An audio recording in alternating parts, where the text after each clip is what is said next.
Good afternoon, everyone, and welcome to this week's weekly webinar with the Delray Beach Chamber of Commerce. We're very excited today. We have Fern Conn. She is a master yoga and meditation teacher. She's actually the owner of Dancing Lion Studio for Midday Mind, joining us today for Midday Mind Shift. Ooh, I'm a little tongue-tied today. So the very essence of yoga is not so much the poses or being flexible. Yogis kind of want us to have a peace of mind, and that's what she's kind of here today to talk about. We all live in a high vibe state, and this energy of the fight or flight response is not always healthy for your body or mind. So today she's going to show you some useful yoga tools on how to feel better. You're not going to regret tuning in today. But if for some reason you have to leave a little early or you came a little bit late, please note that these webinars are recorded. They are posted to Facebook, they are posted to YouTube, and they are posted to the Chamber's website underneath the webinars tab. So you can always access this, or if you pick up something today and you want to share it, please share. That's what we're here for today. So at this time, I'm going to go ahead and turn it over to Fern, and let's get started. Well, thank you, Angel. I'm really honored to be here and grateful for this opportunity to share my life's purpose, which is yoga, with everybody in our community and beyond. And I know that a lot of people have an idea of what yoga is and perhaps try to keep away from it because of that perception. But my goal here today is to show you how to use these ancient teachings to help you in your everyday life. So I know as personally how yoga has changed my life and my students' lives here at the studio. So today I'd like to offer you some practical tools. And even if you practice yoga, you may forget day to day how to use these tools. So hopefully this is a gentle reminder. This is a stress-free zone. Just take a seat, be relaxed, feel comfortable. You're amongst family here. And so we're going to delve in. Now, some of this information you may know, but from what I know about human nature, we tend to forget, or we love to give advice and not take it ourselves. And I will tell you, having to come on to speak in a webinar can set off the fight-flight response. It can elicit stress. So I had to use my own tools today to be here for you. So when you think of yoga, you probably think about the physical practice. You've maybe seen pictures of yogis in unique poses and decided that the practice is not for you. So I wanted to suggest that the poses are just a small part of this beautiful practice. Yoga really is truly a practice of the mind. It is calming the mind. It is allowing the mind to be in control. It is a practice of bringing self-awareness and peace and more self-knowledge to your life.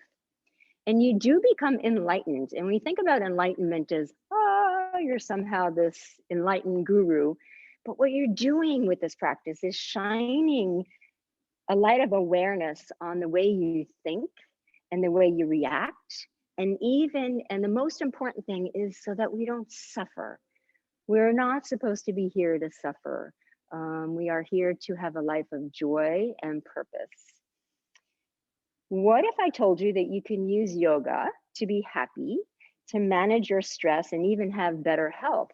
You see, our bodies respond to our thoughts. One of my favorite quotes is, every cell in your body eavesdrops on your thoughts. That's really powerful. We can literally bring dis-ease into our bodies by our stress and our mindfulness. So I'm going to focus on how to calm the nervous system today and discuss what we call the fight-flight response. And you may have heard of this. We all have experienced this. It is becoming a state of chronic disease in our society today. And what I will suggest is this past year in itself has been so filled with stress and anxiety for all of us that this second wave is now this almost post-traumatic stress type of syndrome. We are so closed in. We're wearing masks. We're afraid to be in public. We're afraid to touch and have this human interaction. So yoga really helps us with this. It helps calm these fears, navigate through these waters. And we're going to look at this today. Yoga can be a physical practice. And by the way, you do not need to be flexible. That's the one thing I hear. I can't practice yoga because I'm not flexible. But over time, you do gain flexibility. You do gain better awareness of the body. And we use things like breath work, which we're going to do today, meditation, mantra, mudras, hand gestures, body gestures. These things help bring us peace. So first, I'm going to show you what your body looks like in the fight flight response. And my path as a yoga teacher is one of a healer. And I hope that I make your life a little better by being here today. So I know that a lot of us are visual learners. So I'm going to put up a file that we can all kind of look at as I read. It's kind of nice to not listen to me talk. So we can follow along here. And by the way, if anybody would like a copy of any of my work that I share today, you can just put your email in the chat. I'm happy to share everything with you. It's kind of nice to have a tangible file. So what is stress and what is anxiety and what is the fight flight response? Have you ever felt stressed or wondered why your neck and shoulders started to feel tense and then even sore, or felt anxious and wondered why your heart and thoughts were suddenly racing or why you suddenly needed to go to the bathroom? Have you ever felt angry and wondered why your chest was so tight and why you couldn't stop yourself from lashing out? Or have you ever had a panic attack and wondered why it felt like you were having even a heart attack or even losing your mind, this sense of out of control? So if you've answered yes to any of these, and I'm sure all of us have, they're very normal. They're normal responses to this fight flight response. And this webinar is for you. This is why I created this. So what is a fight flight response? When we feel stressed or anxious or angry or jealous or any other unsettled emotion, the physical feelings we experience, such as tight chest or racing heart, are due to this response that's deep in our reptilian brain. Your brain has evolved, right? It's evolved over time to keep you safe above all else. And it's constantly on the lookout for danger. Once it finds something potentially dangerous, it steps in and initiates this fight flight response. So it means it takes away your conscious control of the situation. It prepares you to run or fight for your life. So we have no control over this. The heart beating, the pupils dilating, this focused attention, this feeling in the chest. So think about what your body would need if you were going to fight or run hard. Now imagine you have stumbled into an animal enclosure, a scary animal enclosure, and your body becomes like a coiled spring, the tension increasing dramatically so that you are ready to respond with quick reflexes and as sound of a mind as possible. But how? So your heart beats faster and your breathing gets quicker. You feel the blood flowing faster. It does this so your body has the oxygen and energy it needs. The energy is sent to your arms and legs, and these are used to fight and run. Your muscles tense, your vision changes, you lose peripheral vision. Any area of your body that is not needed in the upcoming fight is shut down, so all the energy is diverted to the muscles. You are ready for one thing: to fight for your life or run. If you're staring in the eyes of a tiger, this is very useful. In fact, if you are in any life or death situation, you'll be grateful for your brain for this. When you step out in the road without looking and suddenly hear a car, your brain takes over and you jump out of the way. Once you fight or run, the system shuts off and you go back to having control. But here's where the problem lies. Unfortunately, your brain cannot tell the difference between a life or death situation and a perceived threat. And I will suggest even our daily lives and our work scenario can bring this and elicit this response. If you have a deadline or a work case webinar or something that you're going to put yourself out of your comfort zone, if you just run around in the morning getting your kids to school or doing things, this will elicit this response, which is why it's such a pandemic now, this taxing of our nervous system. So if you're not in physical danger, why is this happening to me? This can be triggered by social situations, overly stressful working lives, and just randomly generated thoughts. We can bring ourselves into this just by fearing the unknown. That's why it's so important to be able to manage this. Our brain cannot always tell the difference between life or death threats or minor threats. So a work deadline, a public speaking event, a social occasion, or a rude comment from another can elicit this fight-flight response. Since you're not likely to run or fight in these situations, the system does not know when to shut off. So I'm going to move a little further here because I think we get the picture. And what I'd like you to do is to know that we're going to look at some ways to explore how to switch out of this response. So I'm just going to close out this presentation. And again, if you would like a copy of it, I'm more than happy to send that to you. So we're going to share the screen here, coming to how to use yoga. So here we have some ways to switch this off. I'm going to move on to, so I hope this resonates with you. And before we go into how and the real purpose of what I do, helping you, just perhaps take a moment here and notice if even talking about this gets your heart rate going and elicits this response in your body. Just knowing your day-to-day life. I know sometimes even when I start a yoga class, just the morning activity can set this off. You know, getting your children to school or even taking care of your pets, getting to the studio, turning on Zoom, the Zoom doesn't work. All of this elicits this response. And as I said before, we're already in this heightened awareness. If you stay in it too long, what happens is our bodily functions wear down. The adrenals, the hormone levels in the body can get depleted. We can actually start feeling aches and pains and headaches. And as I said, bring dis-ease into the body. One of the beautiful things about a yoga physical practice is it actually helps move energy. Whether you understand this premise or not doesn't matter, but we do hold energy in the body. And coming to a yoga practice, whether it's a vinyasa or a yin or restorative, helps move that along. So we get this sense of calm. And that's where we want to be. So I have come up with 6 ways that you can use to come out of that fight-flight response. So are you looking for ways to stop stress and anxiety?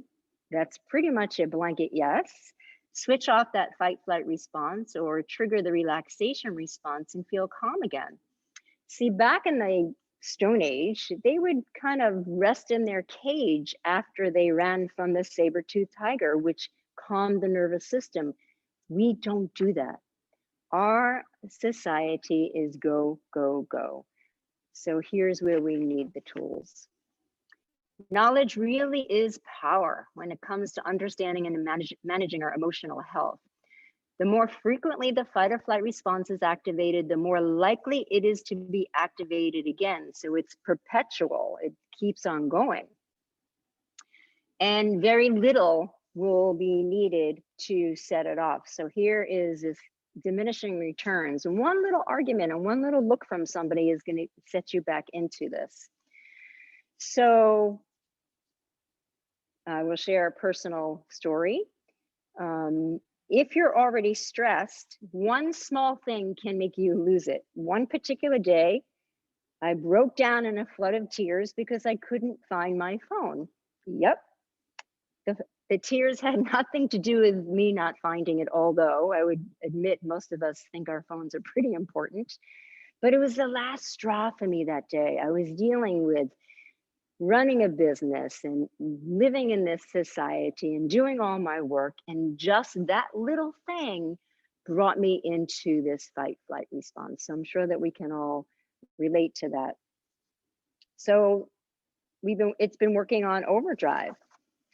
So the first thing on my list is yoga. And as a yogi, of course I put this first. The roots of yoga can be traced to back over 5,000 years old. It was never intended to be an exercise program. It's about separating yourself or calming the fluctuations of the mind, to be able to see where we get into this stirring, this story, this circle of thinking that we can't get out of. So we do physical practice, but the yoga is not only movements. It is, even if you sat and breathed, you'd be practicing yoga. So we are going to do a little breathing exercise today. I'd like for you to stop looking at your screen, if you would be so kind, and close your eyes. And just sit up tall if you could, if it is okay with you. And I call this the extended exhale practice.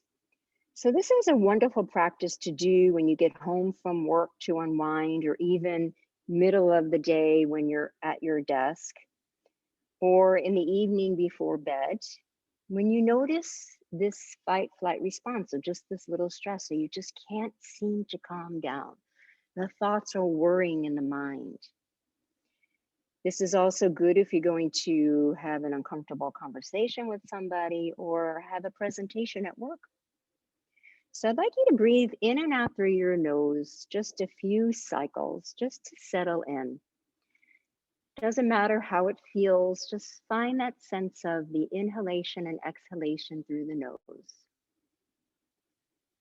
And you'll notice once you start doing this, the mind needs to think about it. So already you are practicing yoga. Already you are practicing meditation. So if those of you who thought you couldn't meditate, here's a good example that you can. So now I'm going to ask you to breathe in through the nose, and I'd like you to make your exhalations a little bit longer. A little bit longer. So you inhale through the nose, maybe for 2 counts. And then you exhale for maybe 4 to 5 counts. And then again, bring your inhalation in through the nose, perhaps 2 to 3 counts. And then make your exhalations a little bit longer, perhaps 3 to 5. And I'm going to be quiet for just a few rounds, and in your mind's eye, just allow the breath in through the nose for 2 to 3 counts, and then make your exhalations just a little bit longer, 3 to 5, or maybe 6.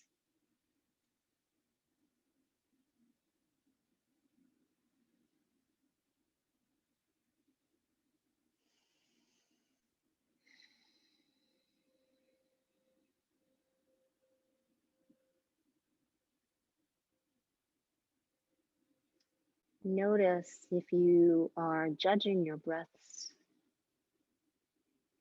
Notice as you are breathing, if you're quickly going back into the stories of your mind. And I will suggest to you to bring your mental awareness back to just finding a rhythm where your exhalations are a little bit longer than your inhales. Where you see, when we exhale a little bit longer than we inhale, we bring our body back into this state of homeostasis. You come back into the parasympathetic nervous system, the place where we want to be. And I'm going to ask you to just do one more of these. Take a deep breath in for perhaps 2 or 3, and then maybe even exhale for 5 or 6. And then keeping your eyes closed, yogis, just bring your awareness to your body and notice how you feel. You can open your eyes, let them flutter open. So if you do feel just a little bit sense of a calm, that is your nervous system regulating itself. Sometimes it can take a little longer in your breath work. And I will admit to you, if you're so in that zone and there's something really troubling you, you may not be able to calm yourself the first time. This is a practice, just like yoga is a practice. And that's one reason why we call yoga a practice. It is not a yoga perfect. The only thing that is perfect in it is you. You show up perfectly you and give yourself a break and use these tools for the greater good, which is really for your own peace of mind. I'll show you another breath exercise as we move forward. So that is one way that yoga can help. Another way is the physical practice. Now, while today I'm not going to ask you to get up and do a warrior 2 and a tree pose, even sitting at your desk or sitting where you are or sitting at home, we can elicit a response by moving the body. One place we carry a lot of tension is our neck and shoulders. Here's our spine, right? Very narrow stack of bones, and it has to carry our big heavy head. So our neck and shoulders create tension in the body. If we're emotionally tense, it's going to double the effects. So what I'd like you to do is, if you can, sit up nice and tall and just take your shoulders up, back, and around. And you can breathe deeply as you do this, or just notice how your breath feels. And then allow the shoulders to draw down the back, and just take your right ear and draw it towards the right shoulder. You can close your eyes if you like to. And yes, this is yoga, folks, right? Not so scary if you've never practiced. And just feel the tension releasing from that left side, the neck through the shoulders. You can even lengthen your left arm a little bit more. And you begin to notice how much tension you're carrying around. And that's the beautiful thing about the physical practice, is we become aware of it so we can move it out. With your next inhale, just lift your head. And with your next exhale, take it to the other side. You may notice that one side feels different than the other, and that's okay. Another thing yoga does, it helps bring balance to our physical body, mental body, energetic body, psychic body, and spiritual body. And with your next breath, simply lift the head up. And just notice if you feel any difference just from that one movement of rolling the shoulders and then allowing the head to go side to side. It's pretty incredible when you sit and find the stillness, how you can create change. And I love to say in my classes that one small little shift in physical movement can change everything. And part of yoga is, or part of my yoga, the way I teach, is to come from a place of inspiration. In fact, I call them Fern formations. And I will go further to say one little shift in the way you think can change your entire day. It will shift you out of the patterns that no longer serve you, and we all have them, and allow you to notice them so that you can veer off into ways that are more sustainable, that are healthier, bring more calm and more healing. So there you go. There are a few more ways to come out of this fight flight response we'll go through quickly today. I want to come back to some breath work. So if you do exercise, any form of exercise is good to move the energy in the body. It helps alleviate stress and anxiety. Walking, running, what it does, it helps metabolize the excess stress hormones. Our body becomes filled up with these hormones that are produced by adrenals. And sometimes they sit and remain in the body with nowhere to go. So the exercise does help metabolize. We know that if we're feeling in that anxious state, what we're going to do is to calm the mind and say, I am medically safe. My body's just preparing to run or fight. That is all. We talk ourselves out of it. Know you are safe. Going further, trigger the relaxation response. That is using breath work and calming the mind. Meditation is another tool, which we'll talk about in just a moment. And one that's very important to me as a yogi is to learn to be in the present moment and not be trapped by your thoughts or feelings. If you're living in the past, you'll feel depression or feelings of, I wish I could. If you're living in the future, we tend to feel worry and anxiety. And I will suggest to you that neither place exists. And it is kind of a cliche that yogis say to live in the present moment, but here's something even more powerful. I'd like you to sit for a moment and think about a time in your life that was extraordinary, that was joyful, that was just a moment of pure bliss, something that was so wonderful in your life. Birth of a child, or falling in love, or just the sheer beauty of a sunrise. And notice that that moment was just a moment. And that every moment in our lives has equal value. Just think about that for a moment.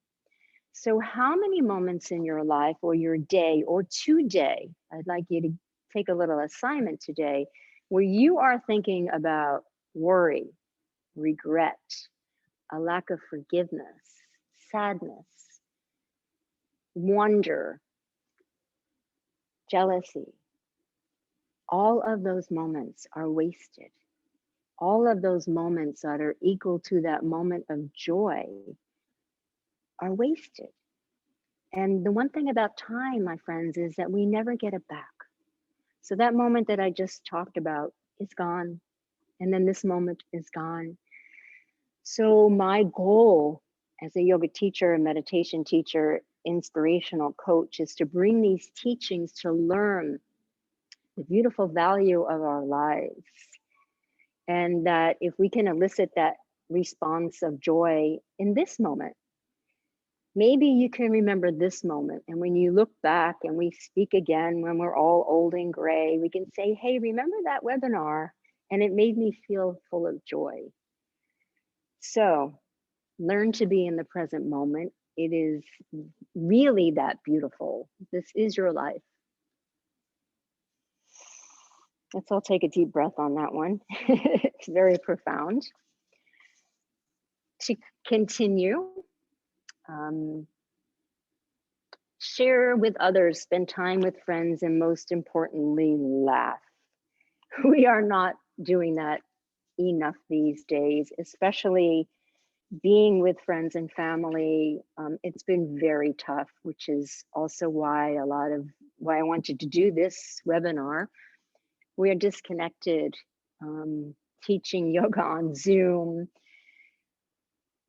We do feel that sense of lack of touch and sense of lack of connection.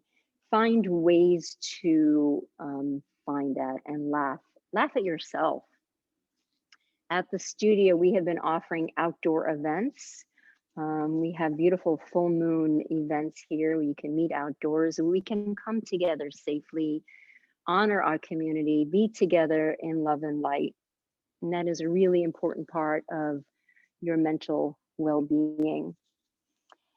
So those are my 6 tips, my friends. I'm going to close this out and we're going to do another quick little breath work exercise, I hope. I hope these have served you well so far.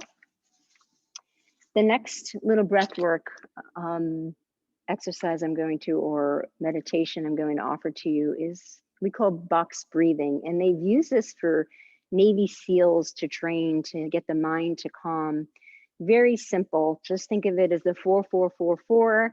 4 happens to be my lucky number, which is kind of ironic. I was born on the 4th of December. But anyway, I digress. So close your eyes. And all you're going to do is take a breath in through your nose for 4 counts. Then you're going to hold the breath in for 4. And then through your mouth, exhale for 4. And then you're going to keep it exhaled for 4. So first 2 times we're going to do this with the exhale through the mouth, and then we're going to switch to in and exhale through the nose. So let's inhale through the nose for 4. Hold the breath in for 4. Exhale through the mouth for 4. And then keep it out for 4. Let's do it 3 more times just through the nose. Inhale through the nose for 4. Hold it in for 4. Exhale through the nose. And then keep that exhale. And then again, inhale through the nose for 4. Hold it at the top. Exhale through the nose for 4. And then let it remain out for 4. And then once more, take a beautiful deep breath in for 4. Hold it at the top. Feel it come into the midbrain, your third eye center. Exhale through the nose for 4. And then just let it go. You can open up your eyes and just notice if that elicited a change in the body.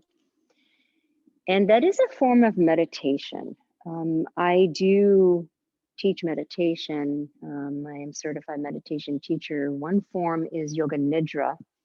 I welcome you to come try that, which is a really marvelous way to calm the nervous system. And it can feel like you had a whole night's sleep in 20 minutes.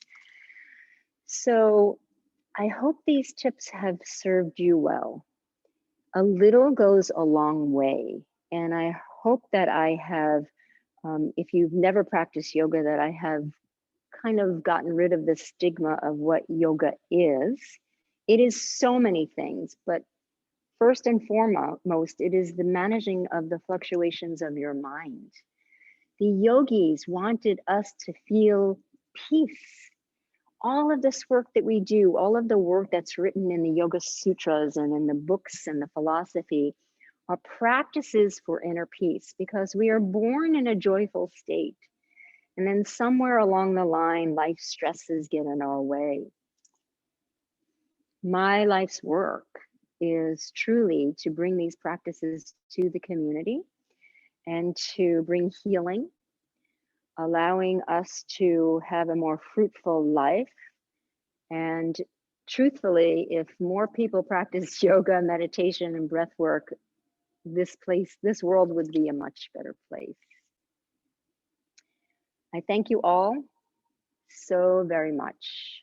I know that Angel's going to come back in and ask a few questions. If you have any questions, you can put them in the chat box, and I have my articles to share with you if you like. Wonderful. I was dying to pop back on, but I didn't want to interrupt you. I felt so relaxed just even hearing your voice for this past 40 minutes. I was like, oh, I feel better now. which is great. Guys, if you have any questions, I gotta lower my voice. I gotta bring it back to a calm state. Feel free to type them down in the chat below. We did get a couple of comments talking about, just what a great presentation and thank you so much. But somebody did post here. Can you tell us a little bit more about the full moon event? Yes. So in yoga, we love to honor nature. The path of yoga is also the path of Ayurveda. It's a sister science where we honor the changes of the seasons, we honor different foods we need to eat, and we honor the cycle of the moon. And we were doing these events before we had to shut down in our studio. And I decided to do them now outside our studio. We've had 3 so far. The next one is March 28th, the next full moon. Mhm. And what we do is I bring together other healers, an astrologer, a Reiki healer, and a tarot card reader. I also do a sound healing. I'm pretty good jamming on my bowls and my chimes and all kinds of instruments. And I lead a gentle practice. And you can even just sit and watch if you didn't want to practice. And then we lead into all of these other healing arts to honor the cycle of the moon. The moon does affect us. We are 80 to 90% fluids, and just like it affects the tides, it does affect our bodily rhythms. So there's a science to this, and we discuss this. Every event is a little different. Last event, we had vendors bringing their goodies. So it is an amazing event that we have. And I do some practices also revolving around the lunar energy in the studio as well. So that is our full moon event, and I hope that answers your question. Oh, that absolutely sounds great. That sounds awesome, actually. Mhm. So, It is, it's amazing. so you mentioned that you do uh, lunar-based ones in studio as well. So, what exactly is your studio offering right now as far as classes? Okay, so first of all, we have lots of protocols here to be safe. We have been really fortunate. I have people come in and clean and so forth. You do need to wear a mask as you come in and go, but while you're practicing, you can take it off. And we have maintained a safe space. All of our spots are socially distant. We don't fill up the room. And we do offer daily classes in vinyasa, which is more of a rigorous practice, but I will say it is for everybody. The one thing about Dancing Line Studio, it is a judgment-free zone. We have all ages, all practices, all levels come to us. And we as teachers are very skillful. We will adjust how we need to teach, make you feel comfortable. So if you've never practiced, and I always get the question, well, I'm not flexible. And this is where you become flexible, not only bodily, but mentally. So we have restorative. So our release and restore is perfect for a beginner. It's pretty much a stretch class. We have meditation. We have Reiki. We have sound healing. And I am a Yoga Alliance continuing education provider. I lead teacher trainings. We have a lot of trainings coming up. I'm doing a meditation training coming in April, I believe, open to the public. I actually teach teachers how to become teachers. I have been in the fitness and wellness field, I hate to say, over 35 years, considering I'm only 45.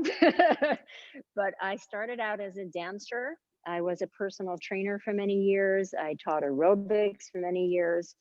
I am a certified meditation teacher. I am a 500-hour yoga teacher. We are a beautiful community, and that's a big part of what we do here is some people need a place to be. Right. Want to be a place to belong, right? You don't want to go out to the bars anymore, or maybe you just want a place to belong. Right. And we have an amazing community here, amazing community. Everybody feels welcome. That's so wonderful. And I love that you mentioned like a judgment-free zone because I know a couple of times that I've been to yoga. In the beginning, you are very nervous, and I'm Yes. sure kind of back this. It's all about checking in with your body. So it's so wonderful to be able to go to a space and not feel pressured, but just to go at Hmm. your own pace and leave feeling revitalized. So part of Yeah. yoga, which I know I've experienced at the end of my classes, usually for about 5 minutes or so, is meditation.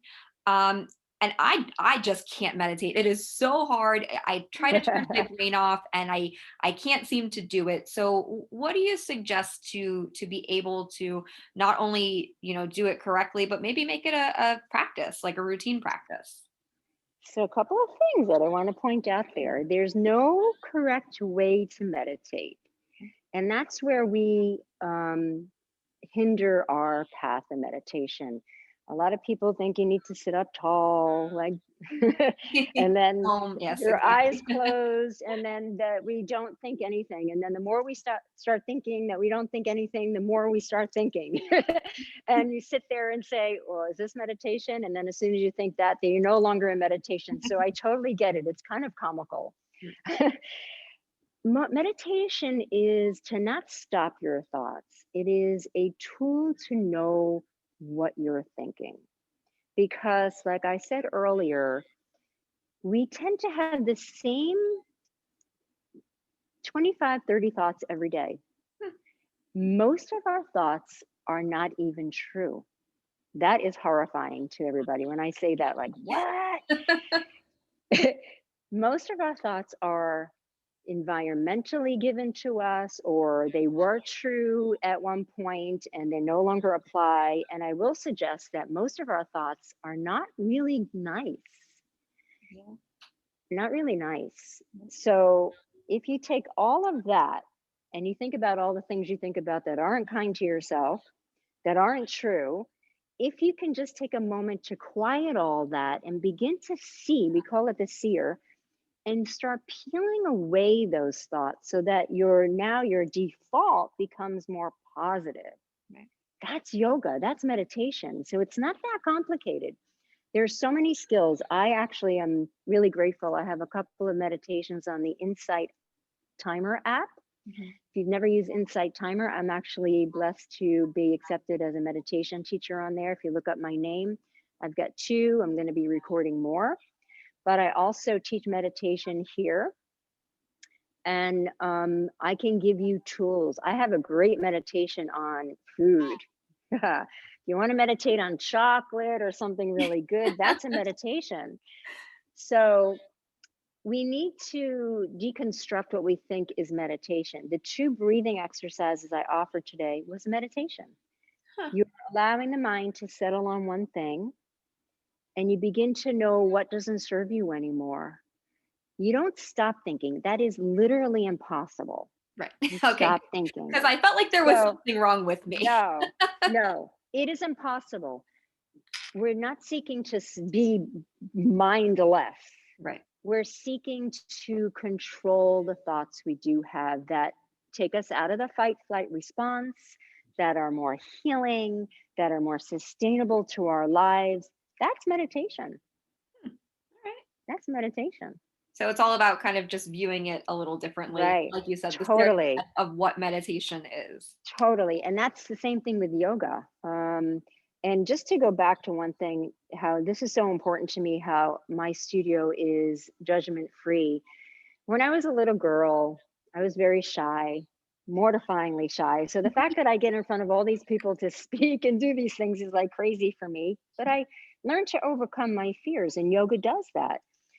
But I learned what it felt like to be bullied or shamed. I was very skinny, wore thick glasses. Kids are very mean. It can So be. I had a felt experience of what it felt like to not belong. And every single thing that I do in my life, I've had many careers, always came from a place of putting myself in someone else's shoes. So I know when someone comes in here for the first time, our front desk staff, usually me, but I have couple of new ladies, we greet you warmly. We make sure you feel okay. We give you options to back out of your practice, knowing that that is yoga too. So it really comes from a life experience that I created this place, that this place is like it is. No, that's absolutely wonderful. I mean, I'm ready to, I've been chatting with you a little bit that I'm ready to Yeah. come in and have a class, and I'm sure our viewers are all really excited. So is there more to yoga? Like what things are considered yoga other than the stretches and the meditation? Is there more to it, or is that all we have? No, well, it's funny because I lead a 200-hour teacher training, which is the bare minimum for a yoga teacher to take. And then there's a 300-hour, which makes you a 500-hour, which I have my 500-hour. And then I'm now going for advanced training, which thousands of hours. It is endless. It is endless, the amount of information. This is a thousands of year old practice. But we do learn things like we call the yamas and niyamas. They're the ethical guidelines. If you've ever heard, there's one that's very popular. It's called ahimsa. That's kindness. It's to do no harm. And everything we do in yoga comes from a place of ahimsa. There are ethical guidelines on how to treat others and how to treat ourselves. Then there's a whole science of pranayama, which is breath work. There's a whole science of the physical practice, which is the asana. There's a whole science of meditation and managing the fluctuations of the mind. I can be here from now till the year 2020, 2090, and still talk about yoga. It's very nuanced. But what I suggest is the reason why we ask people to come to the studio and move, it really is a felt experience. When somebody takes a yoga class, we call it yoga stoned. They sit there in this like bemused state, something happens. And a really skillful teacher teaches the physical body, because we do have that. We have the energetic emotional realm. Think about it. Where are our emotions? What is that? Okay. We have the psychic and spiritual realm, whether no matter what, and this is not a religion, by the way. Right. Whatever you believe, there's something divine in you, your light, your whatever you want to call it. A good yoga teacher touches upon that so that you really begin to know yourself. It is extraordinary in that way. And the only thing that I could say is to try it out. And I do want to say we don't do to offer our classes also on Zoom still right now. Okay. So every class we have, if you're not comfortable coming into the studio quite yet, you can sign up for the online option and you can kind of be with us at the same time. And if you can't make the time, we also, if you sign up, we'll give you the recording so you could take it at your own leisure. So customer service everywhere. I like that. That's like us. We give you the recording Yeah, afterwards. That's I love awesome. it. That is so wonderful. All right. So it doesn't look like we have any questions in the chat. Mostly just thank you for being here. I think you've made Oh, everybody's day, it looks like, which is wonderful. Um, I'm really happy. I feel like we've just scratched the surface. So I would love Totally.